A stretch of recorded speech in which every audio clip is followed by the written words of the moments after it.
কুষ্টিতে ছাত্রলীগ ও ছাত্র সমাজের মুখোমুখি সংঘর্ষে চোরহাঁস মোড় এলাকাতে ৫-৬টি গাড়ি পুড়িয়ে দিয়েছে এবং ফায়ার সার্ভিসও এখানে ঘটনাস্থলে পৌঁছাইছেন এবং আগুন নিয়ন্ত্রণের জন্য তারা কাজ করতেছে।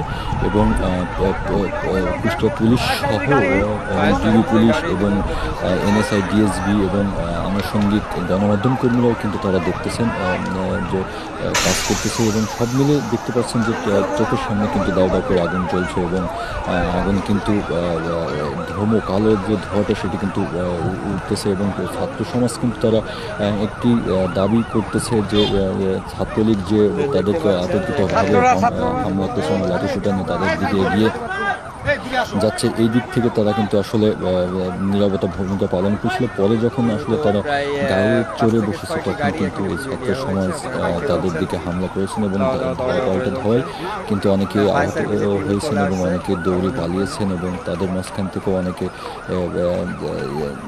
দেখা যাচ্ছে দৌড়ে পালানোর চেষ্টা করেছে এবং তাদের সাথে পর্যায়ে তর্ক বিতর্কেই গাড়ি ঘোড়া তারা আগুন ধরিয়ে পুড়িয়ে দিয়েছে এবং তাদের এই অবরোধ তাদের এই কর্মসূচি তারা চলবে অনির্দিষ্টকালের জন্য তারা এরকম একটা ঘোষণা দিয়েছে। তারা বলছে আমরা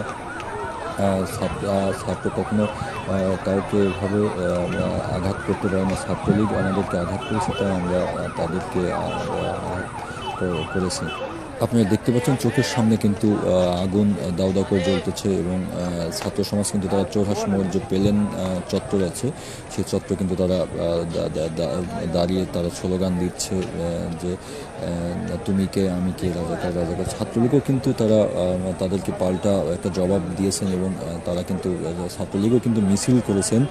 এই মিছিলে তারা স্লোগান দিয়েছে তুমি কে আমি কে, বাঙালি বাঙালি। তারা ওইভাবে স্লোগান দিয়ে আসলে রাজপথে তারা নেমেছিল। ছাত্রলীগও তাদের এক প্রকার তাদের সাথে মুখোমুখি সংঘর্ষ জড়িয়ে যায় ছাত্রলীগ এবং ছাত্র সমাজ।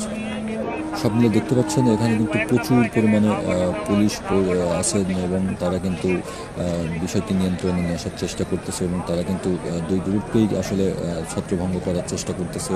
ছাত্রলীগ এবং ছাত্র সমাজ যারা আছে এই কোঠা বিরোধী এবং কোঠা পক্ষে যারা আন্দোলন করেছেন এবং করতেছে, সারা দেশব্যাপী যে আন্দোলন শুরু হয়েছে তার ধারাবাহিকতা কুষ্টিয়াতেও কিন্তু গতকাল থেকে চলতেছে, মিছিল চলতেছে এবং তারা স্লোগান দিচ্ছে এবং রাজপথে তারা কিন্তু বসে তাদের শান্তিপূর্ণভাবে একটা মিছিল মিটিং করতেছে।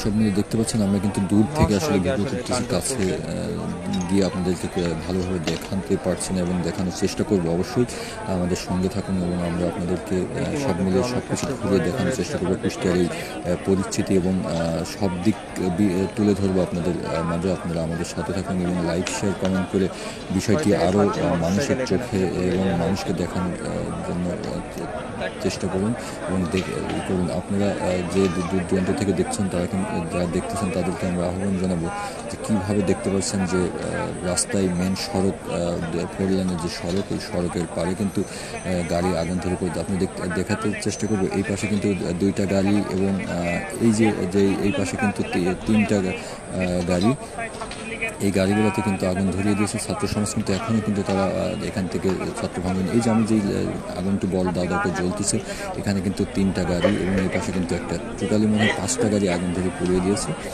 এবং দাদা করে জ্বলছে আপনারা দেখতে পাচ্ছেন চোখের সামনে কিভাবে দেখুন আগুন জ্বলছে দাও দাও করে। আসলে অবস্থাতেই নেই কারণ গাড়িগুলো আসলে পুরো কয়লা হয়ে গেছে। এই গাড়িগুলোতে আসলে ভালোভাবে আগুন তো দূর থেকে আমরা চেষ্টা করতেছি যে আপনাদেরকে দেখানোর জন্য এবং আমরা এখন ছাত্র সমাজের দিকে এগিয়ে যাচ্ছি। আসলে তারা যে মিছিল করতেছে যে স্লোগান দিচ্ছে আমি সেটি আপনাদেরকে একটু দেখানোর চেষ্টা করতেছি। কুষ্টিয়াতে এমন একটা ঘটনা ঘটবে বা এরকম একটা বিষয় আসলে খুবই মর্মাহত। আমরা আপনাদেরকে ভালো করে দেখানোর চেষ্টা করছি এবং আমরা আস্তে আস্তে ছাত্র সমাজের দিকে এগিয়ে যাচ্ছি যারা কোঠার পক্ষে পক্ষে যারা আন্দোলন, কোঠার বিপক্ষে যারা আন্দোলন করতেছে, যারা আছে এই দেশে আসলে যে কোঠার বিপক্ষে যে আন্দোলনটি হচ্ছে, আসলে প্রতিটি ছাত্র সমাজ এবং যারা মেধাবী এবং শিক্ষার্থী আছে তারা আসলে এই মেধার কাছে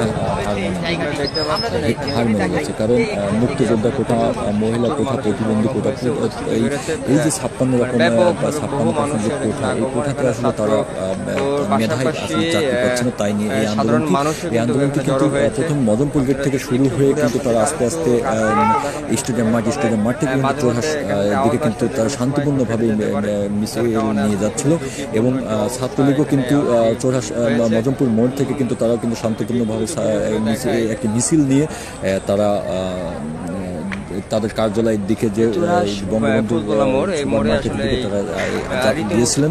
এবং সেখান থেকে তারা কিন্তু আবার দেখলাম যে মিছিল করতে করতে তারা যখন এদিকে চলে আসে, তখন এক প্রকার তাদের সাথে আসলে মুখোমুখি একটি সংঘর্ষ হয়ে যায়। এবং তখনই কিন্তু আসলে এরকম ধাওয়া পাল্টা ধাওয়ার একটা ঘটনা ঘটে। আপনাদেরকে ভালো করে দেখানোর চেষ্টা করতেছি, আমরা আসলে আস্তে আস্তে আগাচ্ছি এবং আগায় কিন্তু আপনাদেরকে দেখানোর চেষ্টা করতেছি যে ছাত্র সমাজ কিন্তু এখনো দাঁড়িয়ে আছে। তারা কিন্তু প্রচুর পরিমাণে লোক জড়ো হয়েছে এখানে, দেখতে পাচ্ছেন। শুধু ছাত্র সমাজ না, এখানে সাধারণ জনগণ, পথচারী এবং অন্যান্য যারা আছেন তারাও কিন্তু এখানে জড়ো হয়েছেন। এবং আমরা আপনাদেরকে আরেকটু কাছে গিয়ে দেখানোর চেষ্টা করবো যে আসলে আগুন কীভাবে দাও দাও করে জ্বলতেছে এবং ছাত্র সমাজ এবং সাধারণ মানুষ কীভাবে দাঁড়িয়ে আছে। আমি একটু ঘুরে আপনাদেরকে দেখানোর চেষ্টা করছি। দেখতে পাচ্ছেন এখানে কিন্তু সাধারণ জনগণ কিন্তু দাঁড়িয়ে তারা কিন্তু এই ছাত্র সমাজ এবং ছাত্রলীগের যে ধাওয়া পাল্টা ধাওয়ার একটা ঘটনা ঘটেছে এবং সেটি কিন্তু দেখছে। এবং তারা কিন্তু এই যে গাড়িগুলো আগুন ধরে পুড়িয়ে দিয়েছে এবং তারা কিন্তু সেটি দেখছে এবং তারা আহা করছে যে এত দামি গাড়িগুলো আসলে এখানে পুড়িয়ে দিল। সব মিলে দেখতে পাচ্ছেন আপনারা সাধারণ জনগণ কিন্তু তারা কিন্তু দাঁড়িয়ে আছে। তারা কিন্তু আসলে রাস্তায় যে গাড়ি ঘোড়া চলতো, অটো, ইজি বাইক এবং বড় বড় যানবাহন, সেগুলো কিন্তু আসলে চলাচল বন্ধ হয়ে গেছে। এবং সব মিলে কিন্তু আসলে দেখতে পাচ্ছেন গাড়িগুলো কিন্তু বাইরে করে এখন আগুন জ্বলছে। পুলিশ কিন্তু দুই পক্ষকে কিন্তু করছিল। পুলিশ কিন্তু প্রটোকল দিয়ে কিন্তু এই ছাত্রলীগ এবং ছাত্র সমাজের যে মিছিল হচ্ছিল তারা কিন্তু নিয়ে যাচ্ছিলেন এবং তারা শান্তিপূর্ণভাবে কিন্তু বলছিলেন যে পুলিশ যে তোমরা কেউ হট্টগোল করো না এবং শান্তি শৃঙ্খলাভাবে আসলে এই করো। কিন্তু যে কোনো কারণবশত আসলে মুখোমুখি সংঘর্ষ হয়ে গেল। আমি আপনাদেরকে গাড়িগুলো একটু পড়ে যাচ্ছে, একটু কাছে গিয়ে দেখানোর চেষ্টা করছি যে আসলে কীভাবে গাড়িগুলো পৌঁছছে এবং আগুনগুলো কিন্তু দাও দাও করে জ্বলছে। আসলে আমরা কেউই চাই না যে একটি মায়ের কোল খালি হোক এবং একটি বোনের ভাই মারা যায়। সব মিলে আসলে কিন্তু যে পরিবেশটি কুষ্টিয়াতে সৃষ্টি হয়েছে, আসলে এমনটি হওয়ার কোনো কথা ছিল না। ঢাকা সহ কুষ্টিয়ার বিভিন্ন অঞ্চলগুলোতে কিন্তু এরকম একটি ঘটনা ঘটেছিল, কিন্তু কুষ্টিয়াতে সমস্যা হয়নি কখনো।